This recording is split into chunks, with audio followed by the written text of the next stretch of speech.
Jai. I'm very happy to be with you. This beautiful date is midnight hour, not around. They have their arms in the air. Means festival. Always festival with Corona time. And that is spiritual life. It's a festival that never stops. These were the last words of Kadambakana Maharaj to his disciples. That, yes, also the chanting of the holy name is meant to be blissful. That, and last 2 years I worked on a book. I called it Japa Ananda. Japa Ananda, the Ananda one, or the bliss of chanting. That, the problem with the book is I speak about it in big seminars, and I feel always I have to add things. It never stops. That I was thinking to read from my book, but I went so many times over it that I memorized everything, so no need to read about it. But that seminar is normally 22 sessions. Last time I gave him Prague 14 sessions and we were halfway.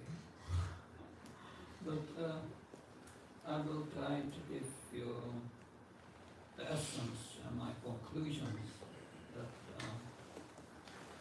that we don't have much time, 1 hour, but we'll try to give the essence. That the holy name is in this material world, holy name is an import product. Where comes the holy name? Where does the holy name come from? That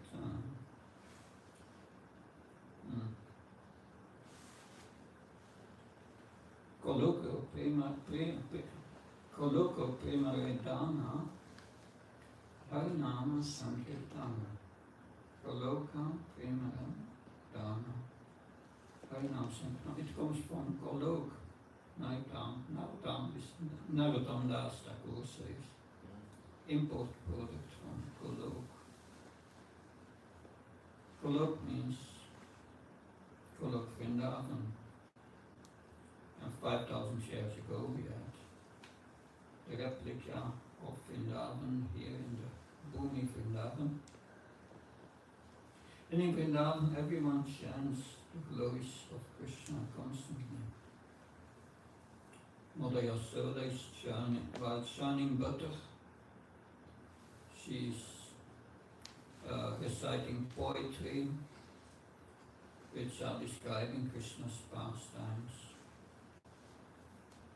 Krishna appears from the rasa dance. What happens?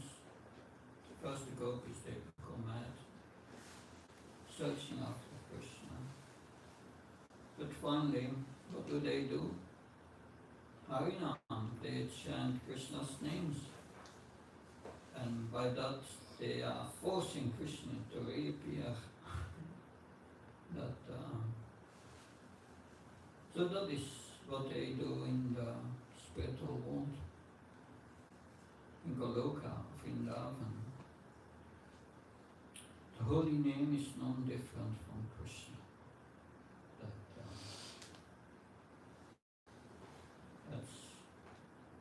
And who brought us this holy name? How did it come from Golok to Orlando? How did it come here? Who is the master of Golok? Krishna. And who is Lord Chaitanya? Radha Krishna. Yeah, See, Krishna, Chaitanya, Radha, Krishna, Anga, Radha and Krishna together.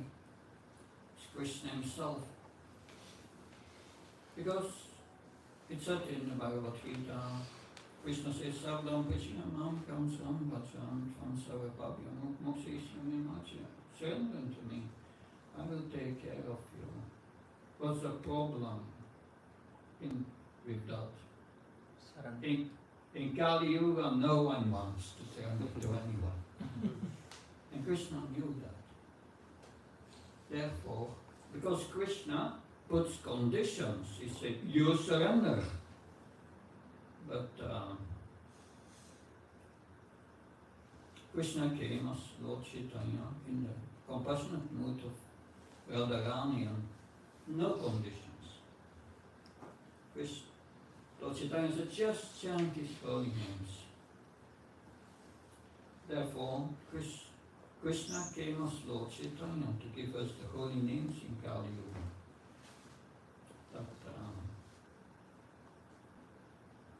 And who brought it to us? Yeah, it's in the book written by Gautam Das Thakur, Chaitanya Manga. It's mentioned that if some escape India and they go overseas, then I will send my Senapati Bhakta, my field commander, my general, and he will catch them, and he will give them the holy name. And this holy name, it's mentioned there, will spread all over the world. So Lord Chaitanya is the same Krishna from Golok. He brought us the holy name, and Srila Prabhupada brought it to us. Now what's happening when you chant the holy name? That when you chant the holy name properly, you go back to Golok. It comes from Golok. It's brought here by the master of Golok. And if you chant it properly, you go back to Golok. That is the power of the holy name. In the second verse of Sikshastikam, it is said, the Lord has invested all his potencies in this holy name. That now once Srila Bhakti Siddhanta Saraswati Maharaj, he was in a certain temple, and he was walking in his room, and outside his room, the devotees were discussing something. And Maharaj came out of his room and he was asking, what are you discussing? And the devotee said, oh Guru Maharaj, I'm chanting now for such a long time. And I feel I will not make any advance. And Bhakti Siddhanta Saraswati Maharaj said, that's very good. If you would think yourself a great devotee and that you have made a lot of advancement, that's not so good. Of course, a devotee is always humble.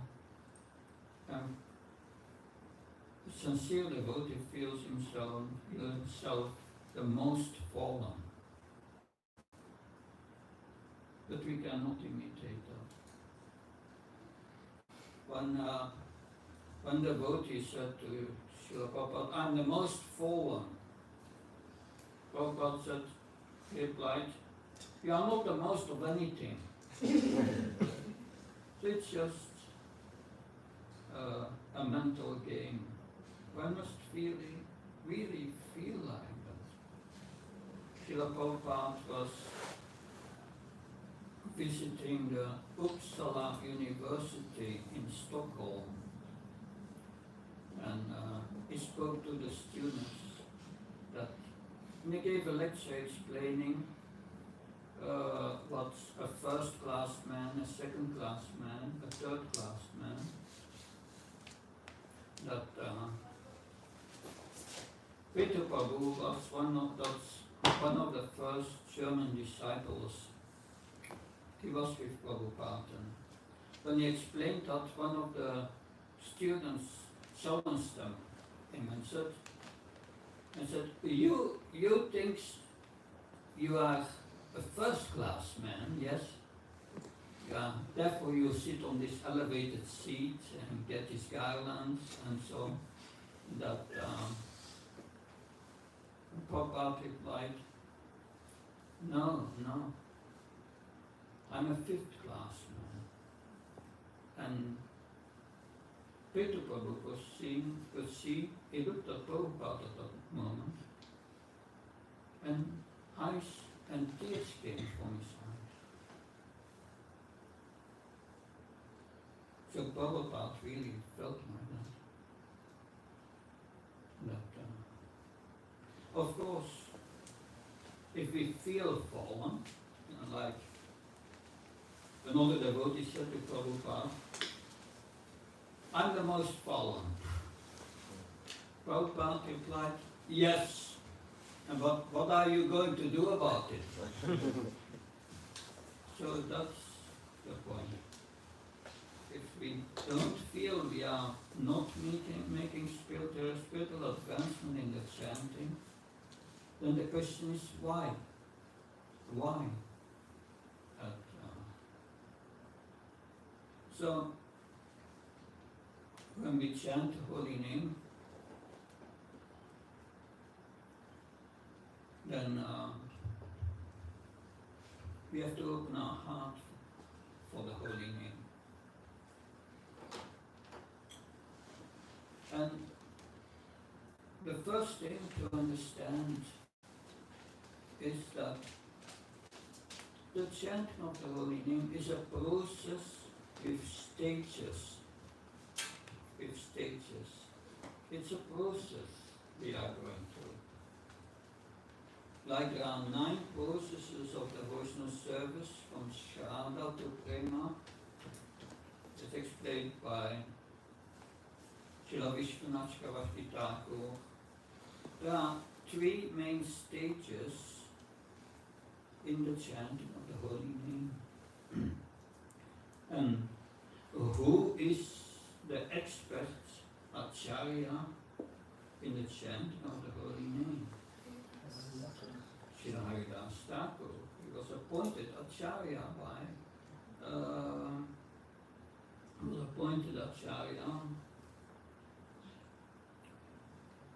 by Lord Chaitanya.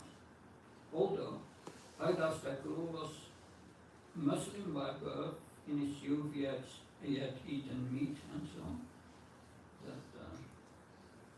But he successfully reformed himself by the chanting of the holy names. And he was appointed Acharya. Srila Bhakti Vinod Thakur, the father of Bhaktivedanta Saraswati Maharaj, he wrote a book which is called Harinam Chintamani. And he wrote this book in the form of a dialogue or a samvad between Haridas Thakur and Lord Chaitanya.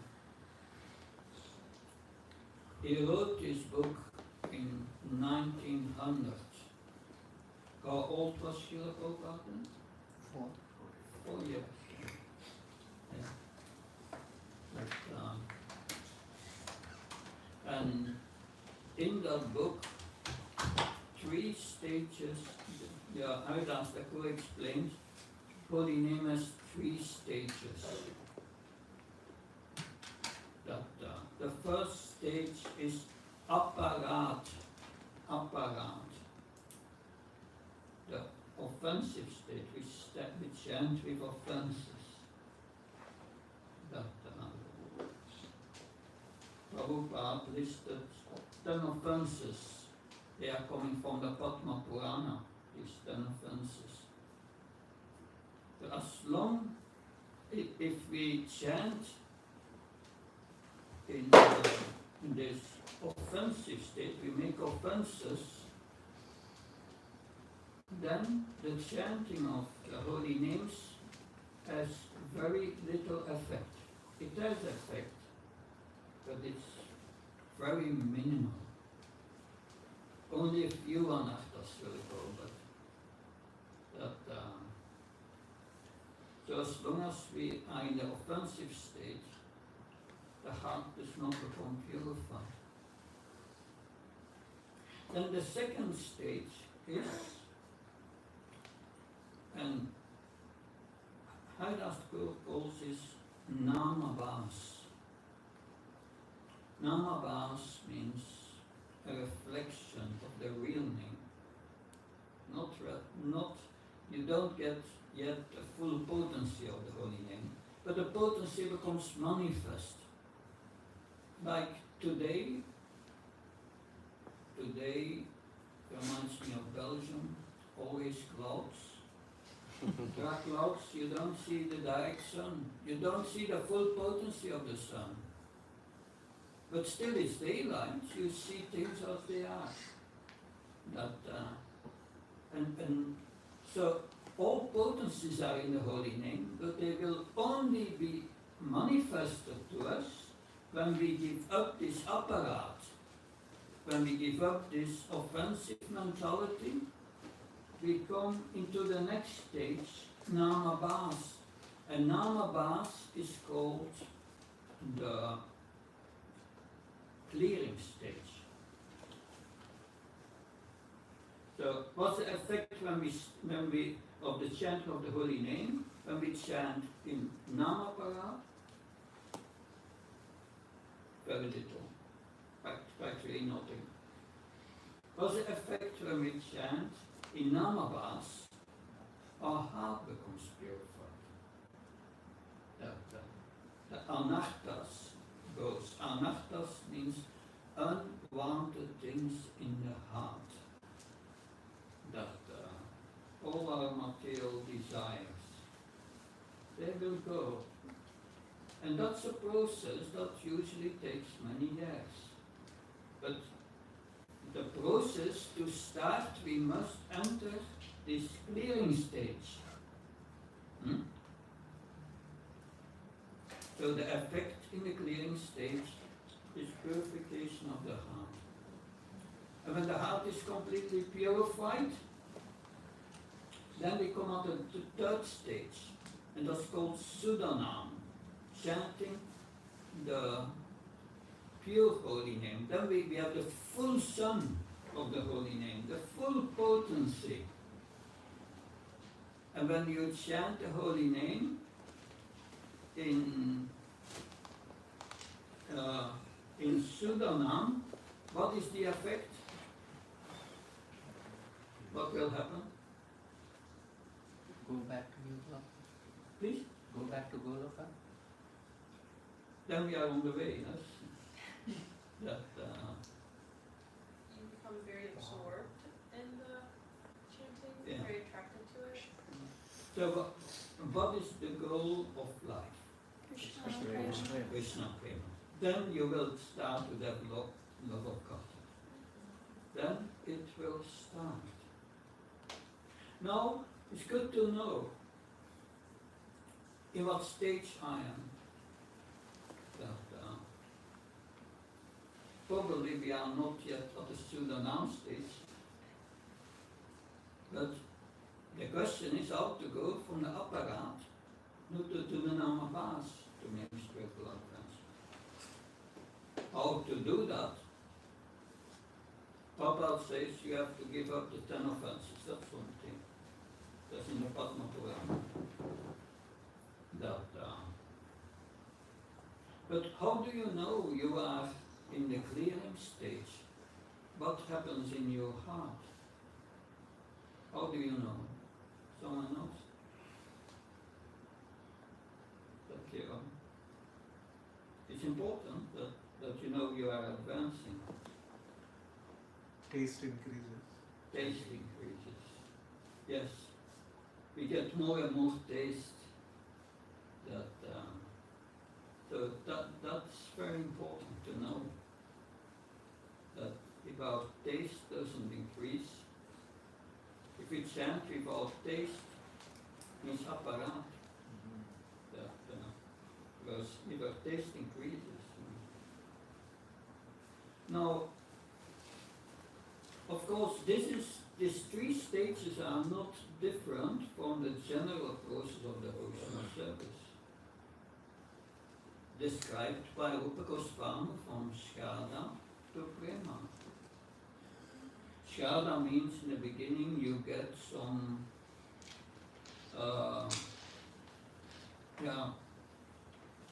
faith.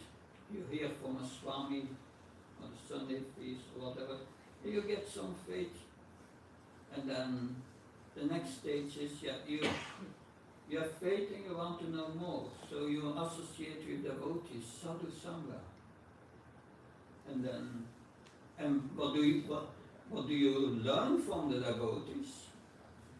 Bhajana kriya, how to practice devotional service. And in the beginning, our practice, our sadhana, is going up and down. We are not going immediately to chanting 16 rounds and follow all the principles. It takes some time. So in the beginning, it is anishtita bhajana kriya. It's a steady devotional service. But then after some time, we get initiation and we are steady. Nishtita bhajana kriya. So if you are studying devotional service and you have nishtita bhajana kriya, you are chanting and following the programs, morning, evening, you try your best. My question to you, is your heart becoming purified? Often. Who think that one's heart becoming We can hope. purified? We can hope it's purified. We can, okay, Well, that's that's the aim. careful. That's the aim, but Yeah. The thing is there that probably you will become purified, but what's the condition to go to anartha-nivritti, which is the next stage, the purification of the heart? We must give up our offensive mentality. So it means that you can chant and practice devotional service for many years, but not coming really fully in our anartha-nivritti. Because we did not give up the offensive mentality. I've seen that many times, that when I joined Radhadas, there were still brahmacharis, but somehow or another that species is not there anymore. But there were brahmacharis, they would not even look at the face of a woman. It's Maya. That, anyway, they were the first to get married.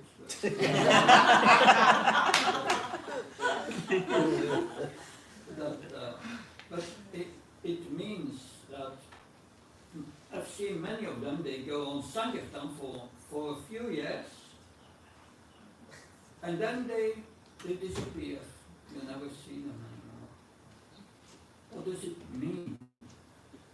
It means they did not yet enter anartha-nivritti really. Of course, it is like, these stages are not like yesterday, 6:30 and 40 seconds. I went from Nishtita bhajana kriya to No, it's not like black and white. That even in offensive states, you come a little purified. But this is explained by Srila Vishwanath Bhakti Thakur that if you chant with apparat, offensives, then the effect is very minimal. That you don't, a few anahtas will go, but usually we have thousands of anahtas in our life, in our heart. So the big chunk is still there. That, so you wanted to know how to advance in the chant of the holy name, then well, first you have to understand why are we making these 10 offenses. If you look at it, these 10 offenses, they are forms of disrespect. Disrespecting the devotees, disrespecting the spiritual master, not following his instructions, that disrespecting the Vedic literature, disrespecting the holy name, thinking it's imagination, that it has no potency. No, the potency is there, but it will only manifest to you if you give up your offensive mentality. So what is the root cause behind that? It's ignorance. But ignorance of what? Haridas Thakur explains what's the condition to enter Namabhas. What's the condition? He says to enter Namabhas, you must be situated in Sambandha Jnana. You must be situated in Sambandha Jnana. Can someone explain to me what Sambandha Jnana? What is that animal? Sambandha Jnana, what does it mean? No? Samibandha. Relationship. Relationship. Knowledge of our relationship With Krishna. with Krishna. Yes. Knowledge of our relationship with Krishna. This knowledge has three aspects. You have to know who Krishna is. You can't have a proper relationship with someone you don't know. That you must know Krishna's position. Krishna has 64 qualities described in Nectar of Devotion. Nectar of Devotion is a very important book to cultivate the Sambandha Jnana. It was the first book my spiritual master Bhakti Maharaj read. He read Nectar of Devotion and he wanted to become a devotee. He wanted to join. Prabhupada says about Bhakti Rasamrita Singha, every devotee should know this book in and out. He should, because this is the manual. So 64 qualities, Krishna is expansion, Vishnu has 60 qualities, Lord Seva is up to 55 qualities, the living entities have 50 qualities, the demigods has these 50 qualities to a great extent. We in this material world here, conditioned souls, have the 50 qualities in a minor extent, to a minor extent. Like, we must know Krishna's position. There was a discussion with Srila Prabhupada about Lord Shiva. In that discussion, Srila Prabhupada said very clearly, Lord Shiva cannot give liberation, only vision. So otherwise, we mix demigods with Vishnu Tattva. then you cannot not have a proper relationship with Krishna. If you don't understand that, then you make the second offense against the holy name. Thinking that the names of Lord Shiva or Brahma twinkle in the pen of the name of not Krishna. But that's someone like Jan. And the first effect of knowing Krishna, of course, Krishna says in Bhagavad Gita, Janna kamas medham yoniveti tattva jatvam naiti mamita sarana.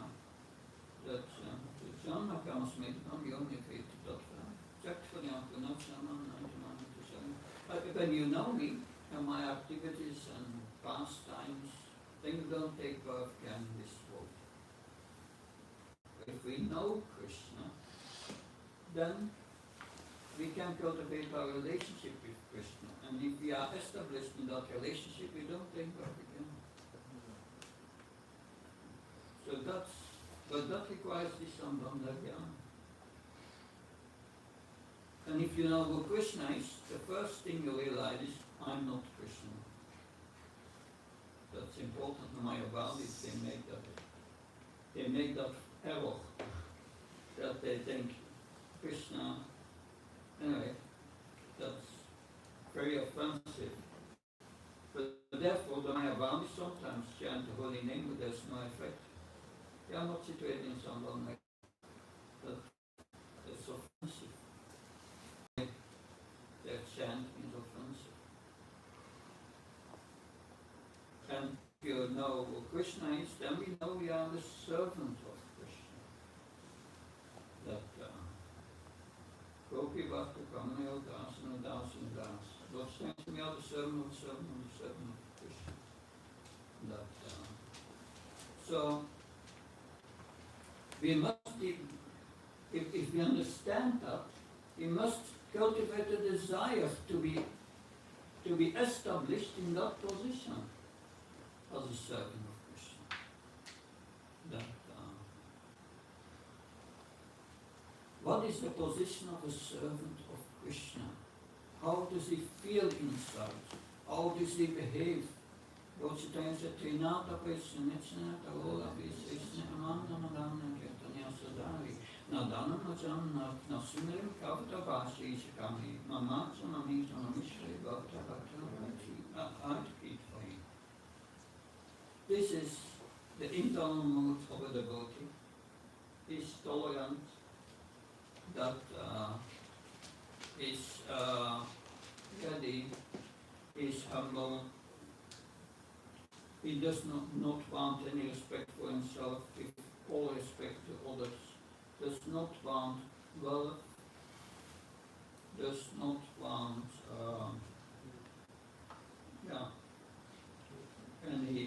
any followers or association with opposite sex. He does not want liberation, he wants to serve the Lord birth after birth, just out of love.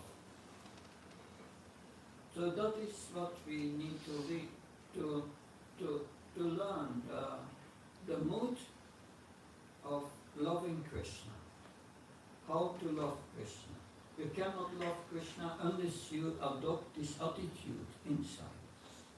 That unless we adopt this attitude, this love will not develop. Because if you don't adopt this attitude, you still try to take Krishna's position.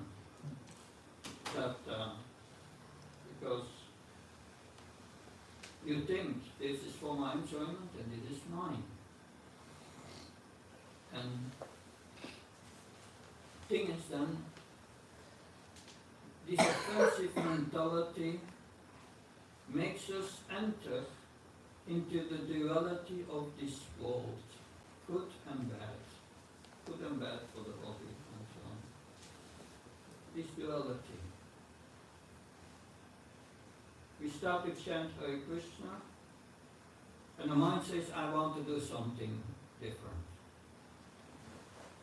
And the chanting of the holy name becomes a space when we make our shopping list that all we make our planning for the day.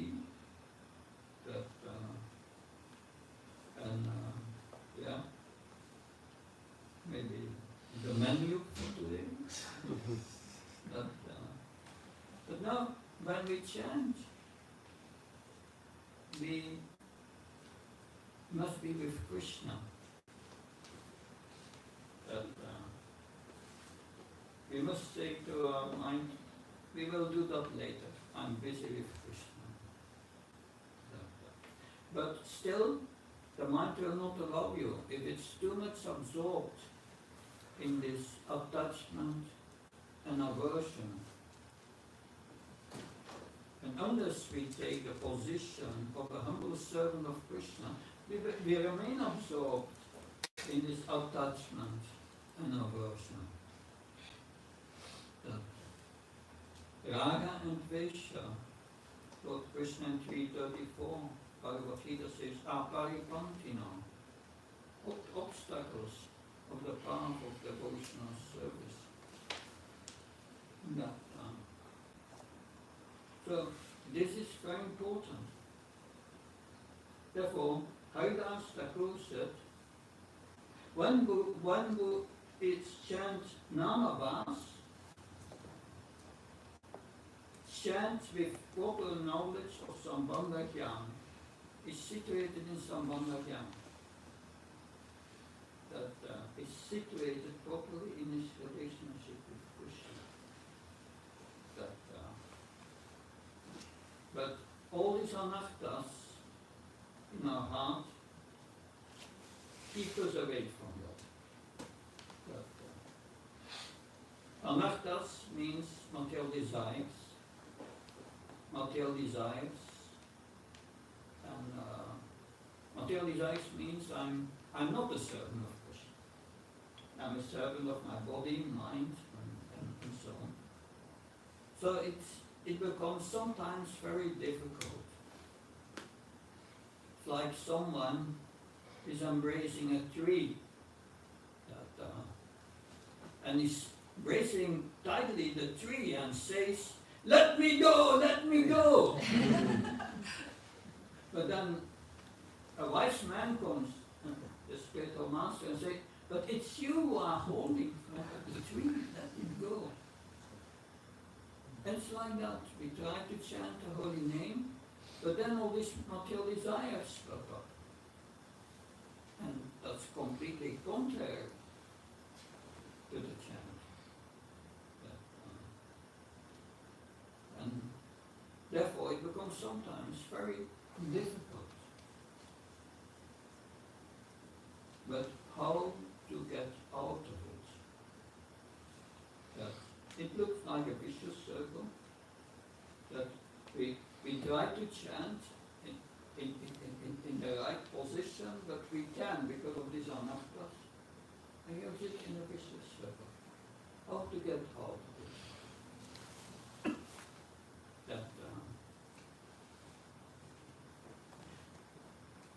Prabhupada said many times, purity is a force. But if we are not pure in heart, what then? But to explain this, I discussed that yesterday shortly also during the house program, that where someone asked Prabhupada how many pure devotees are there in ISKCON. Prabhupada turned to his secretary and said, "How many devotees are there in ISKCON?" Did he consider all the devotees in ISKCON as pure devotees?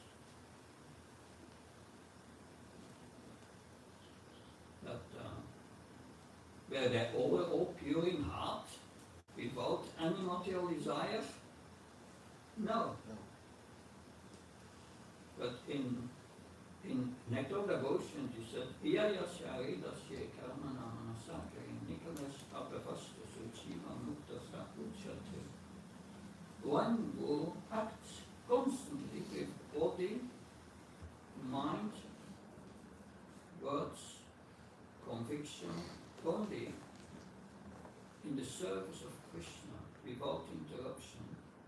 considered a liberated person or a pure devotee. There are two kinds of pure devotees. The one who are completely pure in heart. Good luck to find one. And the other is the one who has his purity in his desire. Purity in desire. We are the spirit soul. The symptom of the soul is consciousness.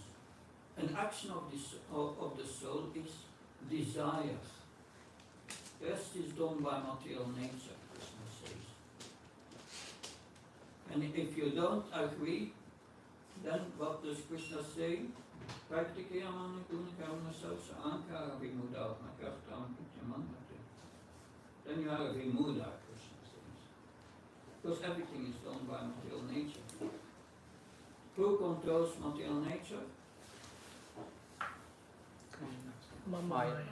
Maya, Yakshini, Prakriti.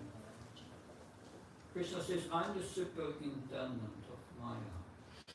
I'm controlling Maya, the material energy. How does Krishna control Maya? As a super soul in your heart. He makes your body working. He organizes your digestion, that your heart beats. There are so many systems in your body, all the blood system, the lymphatic system, nerve system, so many systems. It's a super soul who takes charge of it with the know-how.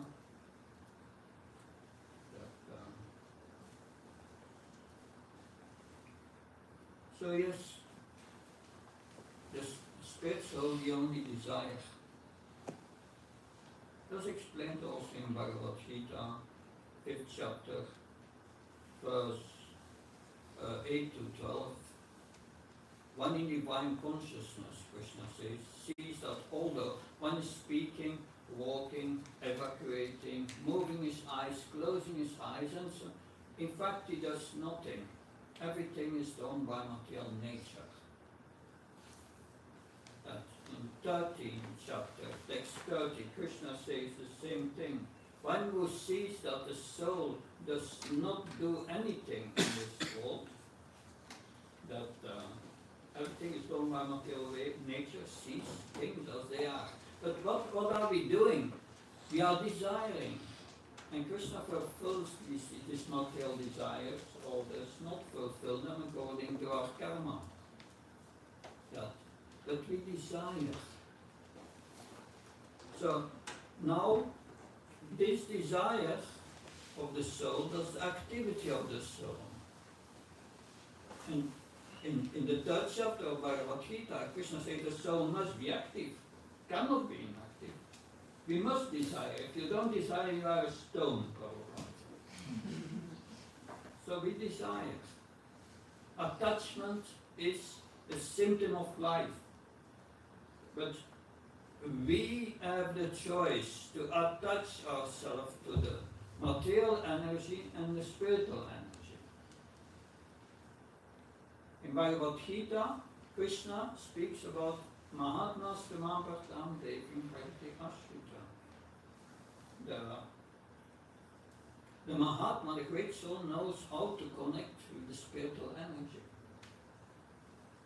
And that's what Bhagavad Gita teaches us, how to connect with the spiritual energy through devotional service. But we are used to connect with the material energy through false ego, I in mind. But if we, how can we change that from one position to the other? Someone asked Srila Prabhupada, how long does it take to become Krishna conscious? Prabhupada said, 1 moment. Of course, if we really desire to think of Krishna, we think of Krishna. 1 moment. But then the next moment, our mind takes us away. And that's the problem. But it depends on the purity of your desires. We have to purify our desires. We may be full of anarthas inside, but we need to change our desire from exploiting the material world to serving Krishna. And that's the purpose of Krishna consciousness. It's changing our desire. That's all. But it takes a while. But if we really want, we can act with purity by using our body, mind and words and so on in the service of the Supreme Lord. But when Prabhupada said that, he said to his secretary, how many devotees are there in Moscow? But at that time, in the mid-70s, that joining ISKCON means giving up everything and moving into the temple, going on high now every day, and book distribution and so on. That devotees were only living to please Prabhupada. They gave everything up. And this purity of action, of desire, that caused a wonderful reciprocation of Krishna. Millions of books went out in that period. And we spread all over the world, so many temples were booked. Very powerful. This period in the history of ISKCON is called the Hare Krishna explosion. So we must learn to act purely. That when we chant the Hare Krishna mantra, we must chant with purity. Purity means, Prabhupada says, like a child crying for the mother. The child is crying for the mother, it wants only the mother. It's focused. And the child feels helpless. And there's a bond of affection with the mother, this kind of love. And the child is longing for the mother. But in that way, if we chant in that mood, taking shelter of Krishna, that means surrender to the holy name. It's very important. And then by that intensity, by that inner attitude, we will be able to focus on the holy name and give our love. Then we will be able to give attention if we feel helpless. And know Krishna is my only maintainer and protector. Then we will be able to focus on the holy name. It's just a question when you chant, you make a hole in your consciousness, in your material consciousness. And you go to the hole to be with Rama and Krishna when you chant. And you can make that hole only by devotion, nothing else. But if we are absorbed in this duality, good and bad, we cannot make that hole. We are absorbed in material consciousness. And like the first offense is very important to overcome. Develop good relationship with devotees is so important.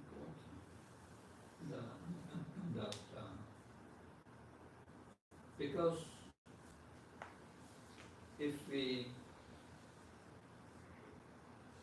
have problems with devotees, feel offended or have a certain grudge towards the devotee, that or always think this person did not do to me, and you feel very much hurt inside. What will happen? You may even become angry that we see here in Yakasiko and here in Yaksha, where they were fixed on Krishna in anger. That, but if you are fixed on this person did that to me, you will think of that person, not on Krishna. Your mind will also go there. Therefore, Sama, we should forgive. We should forgive. The mind. Srila Prabhupada writes about that in 10.3 of Bhagavad Gita. There are all qualities, a lot of qualities created by Krishna explained. And also in chapter 16, divine qualities 1, 3, the quality of Ksama is discussed, forgiveness. And Prabhupada writes we should forgive the minor offenses of others.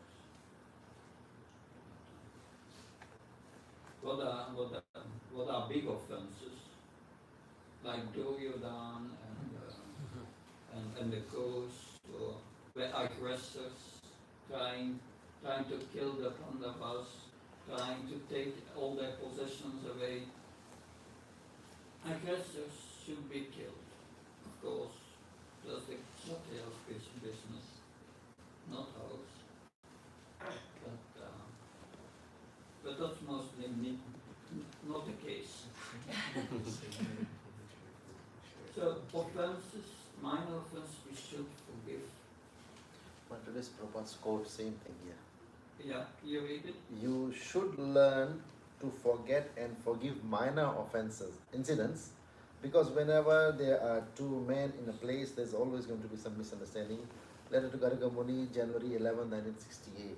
Yes, because if we don't forgive, it stays in our heart. And it comes up during the chanting. But that's important.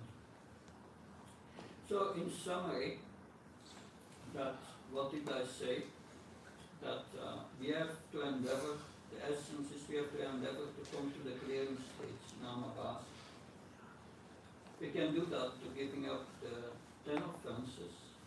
We can give up the 10 offenses when we are situated in proper sambandha jnana. For this we have to hear the Bhagavatam every day. That will help. So situated in sambandha jnana,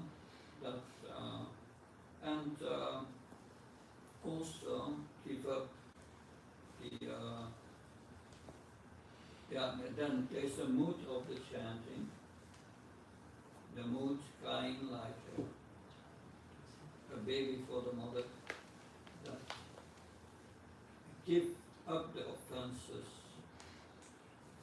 the minor offenses to others,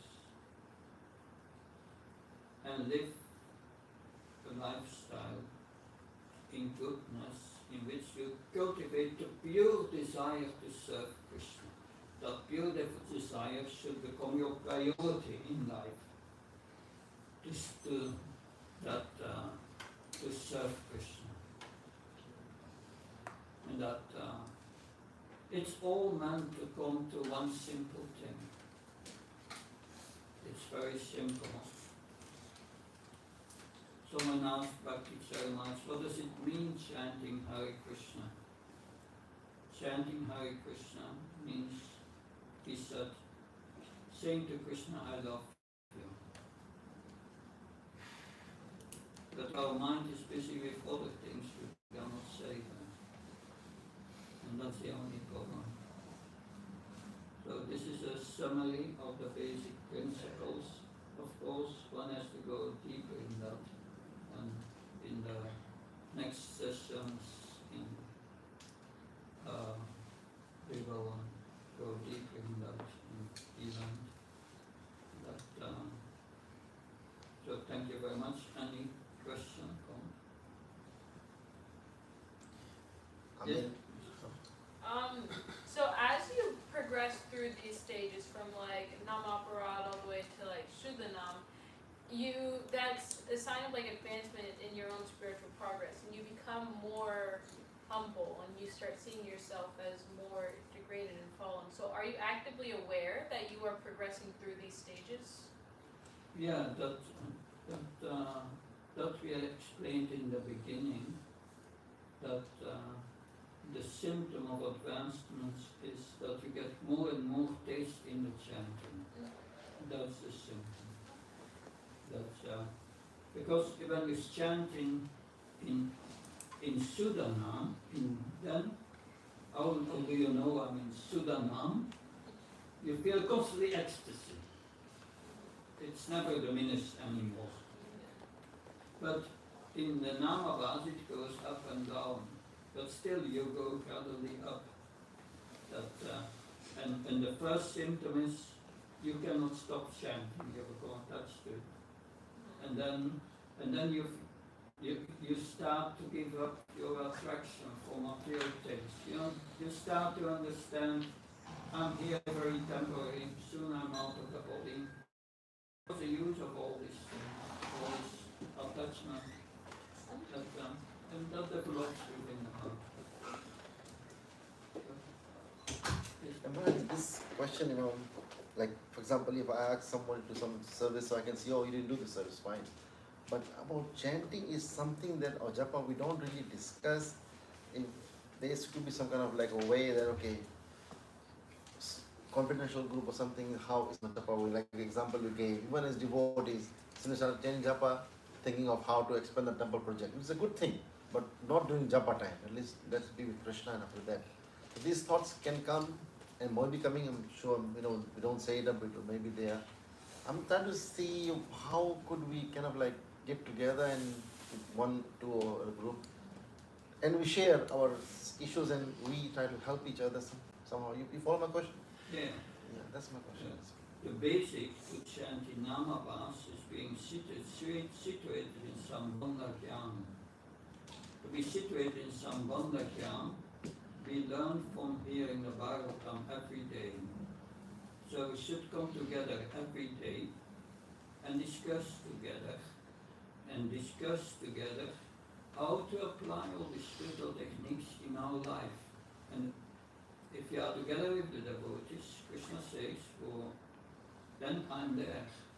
So then that will shine in our hearts, because many devotees have different kinds of realizations of this, or different kinds of questions, and that shines the heart. And therefore Prabhupada wanted us to have a morning and an evening program in which we discuss these things. And we read at least 2 hours. Like one of the 10 offenses is the third offense.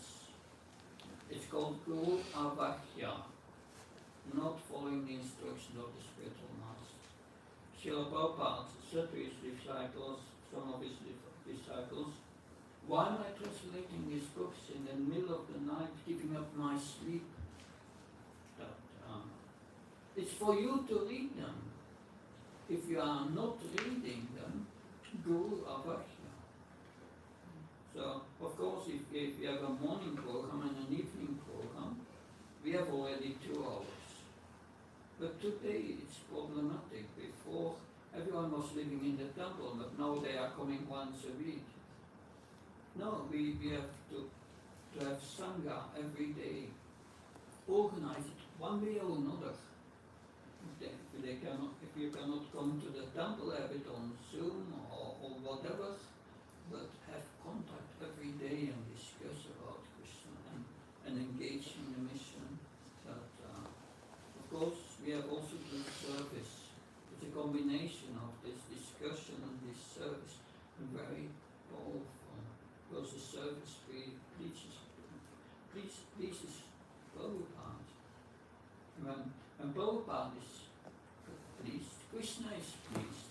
Sutta Goswami says in the Bhagavatam, Srimata Svakata Krishna Punya Sharma Kirtanaviti Antatoya Vatani Vidinote. When I see that my devotee is interested in me and is attracted to me of hearing, I from within the heart start to purify his heart. And that's the purification. The purification is done by Krishna in the heart. Desam Satyuknam Vatsam Pudivokam Dadami Buddhyam Dami Nama. The Dami Buddhyam, I give this realization, this Buddhyo as realized knowledge. How does it do that? Desam Evanakambakam Amakyanam Santaman Nasa Jama Bhavastukana Tupanavashta. With the lamp of knowledge, I enter the heart of the devotee and destroy the ignorance. I establish him, re-establish him in Sambandha Gyan. So there is a strong connection between hearing and discussing Prabhupada's books, Krishna Katha, and chanting. The more you hear, the more you know about Krishna, the more your relationship will become firm. And then the more the chanting will increase in quality. So there's this relationship with hearing Krishna Katha. Yes, thank you very much. Yes, please. So, Maharaj, you said earlier that if Mayavadis chant the holy name, they're not going to get the full benefits. So how can we understand that? Like, will they get benefits after a long time of chanting, or will it never happen?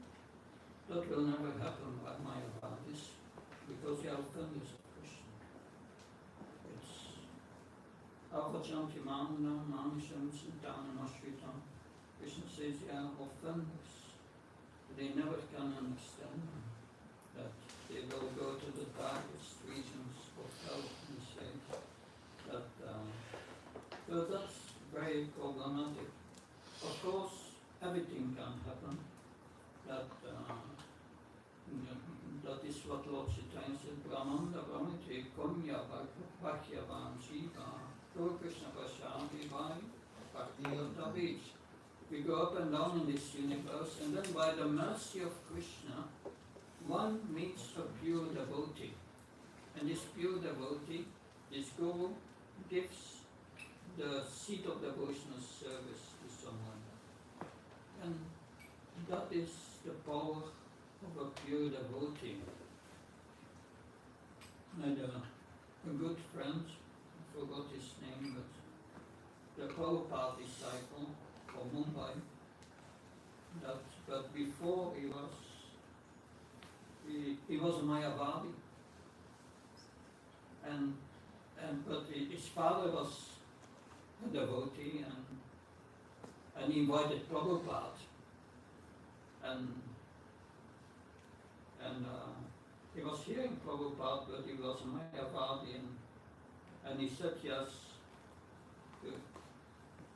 He said to Prabhupada, do you want to discuss this, have a debate with my guru, a Mayavadi guru? And Prabhupada said yes. He went to his Mayavadi guru, and he said him, can you discuss that with him? And he said, no, I don't want to speak. And then he understood, and he became a devotee. So by the influence of Prabhupada, everything is possible. So and that influence is still there, it's available. Therefore, Prabhupada's mercy is in his books. If we give someone a book, even a Mayavadi, and he starts to read that book, Prabhupada is preaching. And that's very powerful. We don't have the power mostly to convince these Mayavadis. It's better to stay away from them, because we may be influenced if we are not strong. It's very dangerous association. Because it destroys your sambandha. Yeah. the mercy of a pure devotee, everything is possible. Um, 2 or 3 questions, but first, simple one. When you say for, the heart is getting purified, do you mean the soul? Because I don't know what heart is. Can you explain, please? Yeah. The soul is always pure. Okay, But a symptom of the soul is consciousness. right. And it is explained in the 4th canto of the Bhagavatam. Lord Seva speaks to Parvati and says, this Vasudeva consciousness, this Krishna consciousness, is the pure consciousness of the soul, original consciousness. Original consciousness is Krishna consciousness. But now this consciousness had become polluted by the influence of passion and ignorance. And that makes us identify with the body, and we forget our real self. And so it's pollution of consciousness. So we have to remove this pollution, and that is the purification. And that's explained in the Bhagavatam. Nastved Sabhati Srinitya Bhagavata Seva Bhagavata Nastve Bhakti Bhakti Nastve. Paragraph 10 of the class of the Bhagavatam. And all and serving the mission of the spiritual master, all that what is troublesome to the heart is nearly destroyed. And in the next verse he explains how that happens. Tatovachastamova karma lovasya siterataranavitam stitve sattva vasidati. Gradually, when we hear about Krishna and chant his holy name, that the influence of the mode of passion and ignorance is removed from the heart and become situated in goodness. And that is the purification. So when we use the word heart, we're talking about consciousness. Consciousness, and the consciousness is in the mind. The mind, the intelligence, that is the subtle body. That's where the contamination is. And because the subtle body is contaminated, as long as the subtle body is materially infected, not spiritualized, it will force us at the time of death to take another body.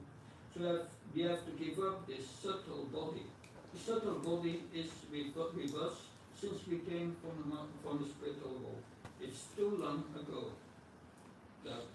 But finally we have to destroy this subtle body. How do you destroy this subtle body? By purification.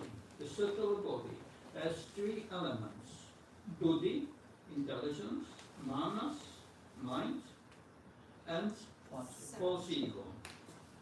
The false ego is there because the mind and the intelligence is contaminated by the mode of passion and ignorance. That's why it's there.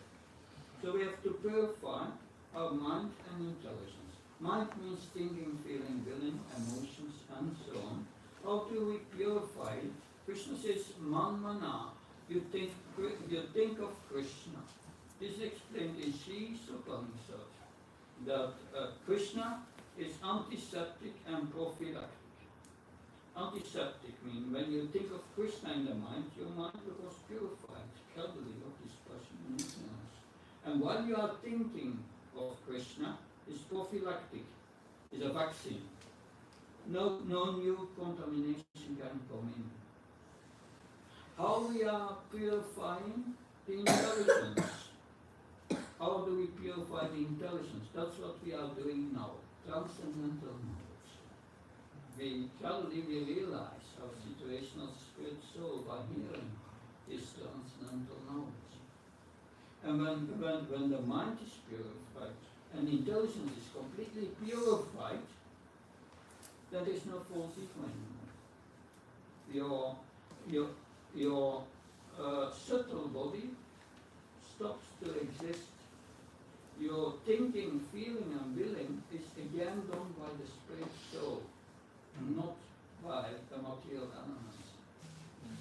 And that's our original condition. And that's being liberated. Does that help to understand? Yeah, one other. We blame the mind for the contamination, but the desire to enjoy separately comes from the soul itself, right? That's a little more complicated. But I'm afraid I'm going to go very deep in that. But I give you a short answer. And desires originally come from the soul, but we have got many desires in previous lives. Material desires. What is the characteristic of a material desire? You can never fulfill it. That Krishna says that aftam jnanam idam jnanam nityavarna kamapina kauntina tushprana alena. It burns like fire, it's never satisfied. Never satisfied.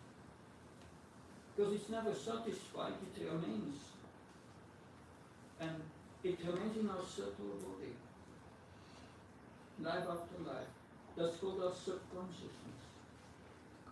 And sometimes Krishna, it takes one of these desires and pops it up in your mind and says, here is it again, you tried last life, you can try again. And then there are two possibilities.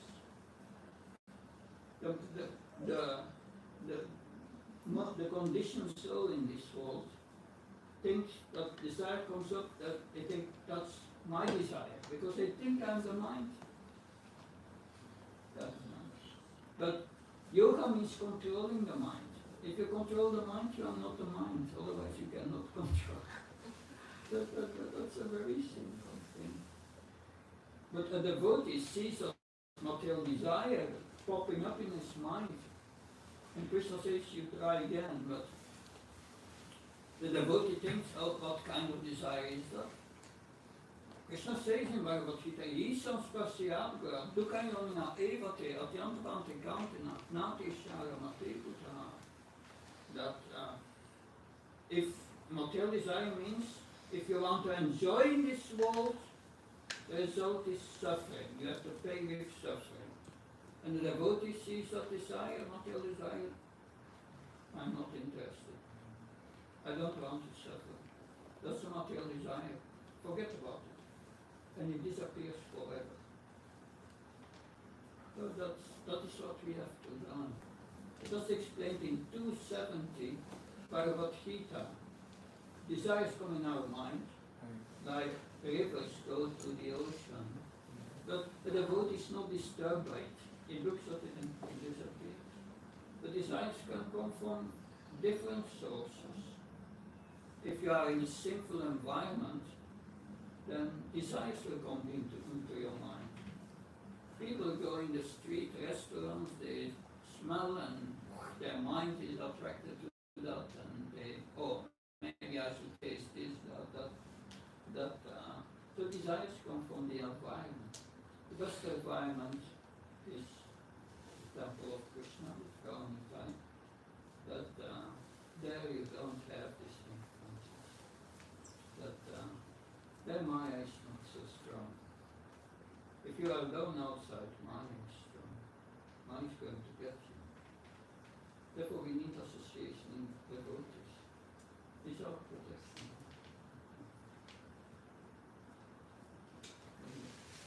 Something else?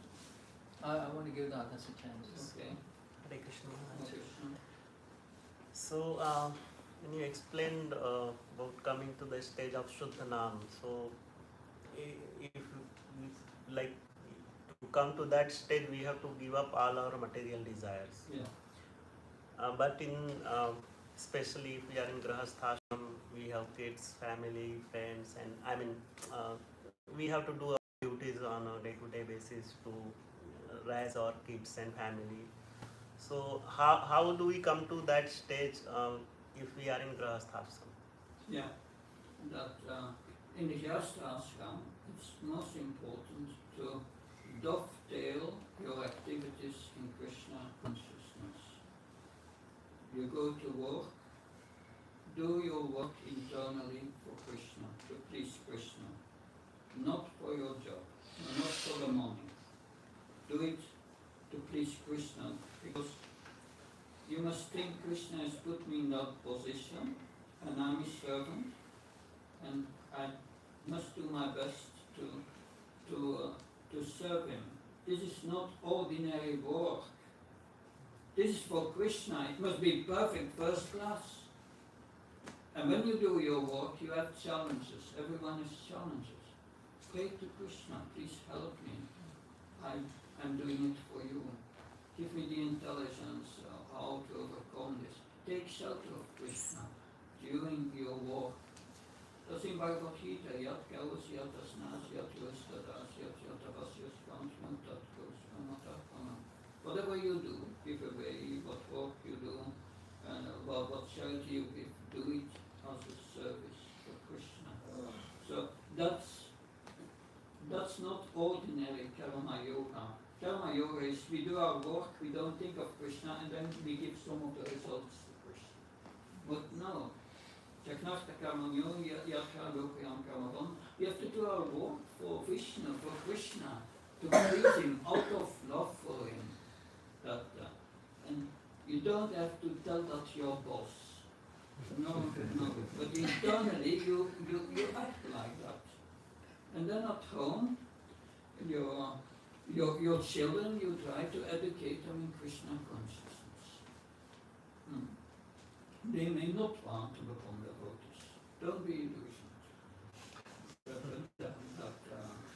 But you give them the chance and you educate them that and your house, you work for your house, mortgage and so on, but you turn your house in a temple of Krishna, and you have morning and evening program in your house, then you are working to pay for the temple, not an ordinary house. And you can, especially Jastas, can open their house for other devotees to have a program once a month or once a week, and support the temple, be connected with the mission one way or another. And you have to do your duties. You have to take care of your children. These are Krishna's children, not ordinary children. The children may later decide maybe not to become devotees or live as devotees, but if from their youth they have seen the Arti and so on, Krishna is in their heart, they cannot forget it. That it are still not ordinary children. So we have to learn to dovetail our activities in Krishna consciousness. That's the Ashram, is engage in all our activities in Krishna's service. The Brahmachari will study and the sannyasi, he tries to inspire others here and there. Does that help? Yeah, thank you, Hare Krishna. Good. I think we can stop here. Thank you very much. Shantaram Srimad Bhagavatam ki Jai. Srila Prabhupada ki Jai. His Holiness Bhakti Prabhava Swami Maharaj ki